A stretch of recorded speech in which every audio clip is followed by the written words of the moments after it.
Can you hear me in the back? We'll try, and they are meditators, so we tend to speak softly anyway. As was mentioned, that I've been in this practice of meditation, Raja Yoga meditation, for most of my life. And so I'll be sharing some ideas connected to the ancient wisdom of self-understanding, which we know as Raja Yoga. And of course, it's not an academic historical lecture, but the aim is how can we use that wisdom in our practical lives today. So what do we know about modern life? What do we know about modern times? We know that human beings can do amazing things today. We know by touching a simple screen, you can talk to somebody the other side of the world. We have reduced time and space to almost nothing. Travel is such, you can have breakfast in one part of the world, lunch in another part of the world, dinner on the opposite side of the world. There have been great advances in healthcare. So seeing all this, humanity is doing okay, don't you think? Isn't the world a paradise?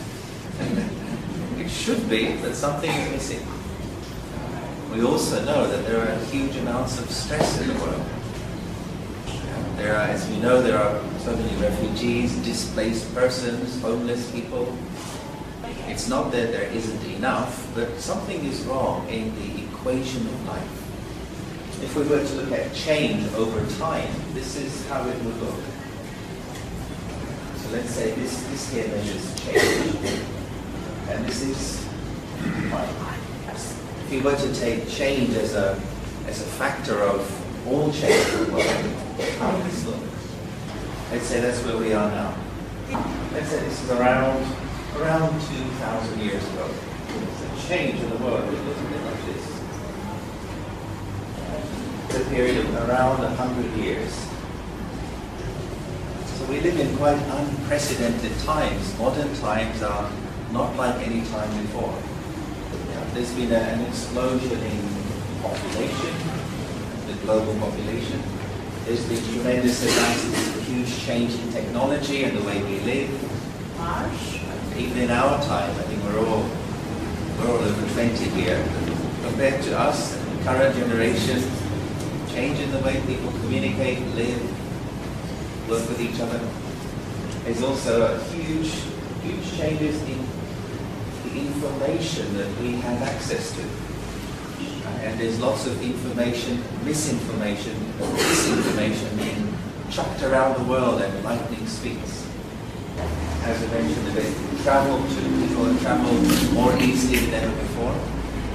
So with all of these things, life should be pleasant for everyone. There should be happiness for everyone.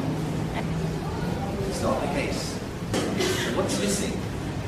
Whether it's an individual life or globally as a race, something is missing. And the ancient traditions from around the world mostly touch upon understanding yourself from the inside. It is said you may know about the world, you may know history, you may know physics, but if you don't know yourself, then you know nothing. I'd like to start with a simple old Greek story, which I like very much. The story was about when the Greek gods, so-called created the world.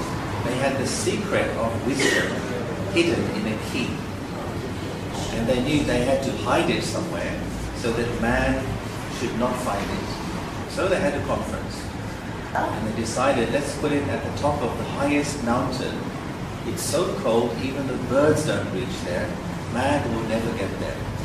There was one old wise god in the audience, and he said, man cannot fly, but he'll build a machine and reach there, so don't put it there. So they said, okay, let's put it at the bottom of the deepest ocean where it's so dark, so cold, even the fish don't swim. And again, this old god, he said, no, man is very clever, he'll build a machine. He'll go there and find it, don't keep it there. So finally they got fed up with him and they said, okay, you're so wise, you tell us, where should we hide it? And he said, put it in the only place where man will never go. Put it inside him. And we use these phrases, don't we? We talk about inner peace and inner happiness. We spend our lives looking on the outside. But the ancients tell us there is a universe within each person. And to discover that universe is to experience self-realization. Sometimes we describe that as the opening of the third eye. So let's take a look at how the inner universe works and how this can help us in our practical lives.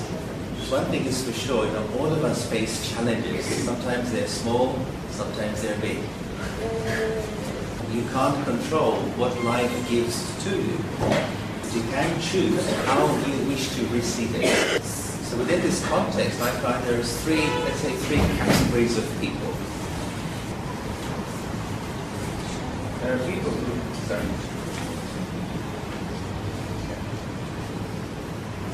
Evet, kapatabilirsin.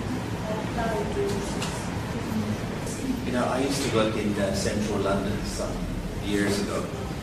I go into the office, like everybody does, and you say, hello, good morning, how are you? Most people would say, I'm surviving. Is it the same here? Right. So to survive, I would think, that's not really good enough just to survive. Surviving is what maybe a plant may do or a tree may do. But for us, living in cities where we have a lot of resources at our fingertips, we have intelligence, we have creativity in the way we deal with the challenges. So most people are surviving and just getting through day-to-day life. Then there are people who exist. So to exist means to go through the daily experiences of life. The way you feel is not in your hands. The way you feel is based upon people, opinions, situations, circumstances. Sometimes happy, sometimes not so happy. I'd say a small group, and I think we're all interested in that group, is people who actually live. What does it mean to live? It means to go through daily life, take care of your responsibilities, handle your relationships, but the but is that the way you feel is in your hands and is your choice. You can use even adversity to make you grow. The only thing in your control is not situations and people, but how you see situations and people. That's the thing we have to work on. And that's like almost a forgotten area in modern life. As it is said, you don't see the world as it is, you see the world as you are. So this here represents the inner universe. And just as in the outer universe there's a structure, there's a solar system we exist within. So let's say this here represents your world. Diyelim ki bu da sizin dünyanızı temsil ediyor. By your world means the world of your relationships, the people in your life, the places you go to. So why is your world the way it is? How come your circumstances are the way they are? How come you spend time with the people you spend time with? This is largely connected to the actions you have performed in the past. Choices and decisions you made some years ago, maybe decades ago, have created your current world. Now, why did you choose to do certain actions at certain times? And that is connected to your emotional state. In simple terms, the way you felt about things. Most people are driven in their actions by the way they feel. Now let's go a step further back. What influences the way you feel about things? And that depends on your vision, how you see things. Two people can feel the opposite about the same thing because they have different visions. They see things very differently. And we have countless examples of this in the world today. How come you can't see things the way I see them? So why do you see things the way you see them? What determines your vision of life is influenced by your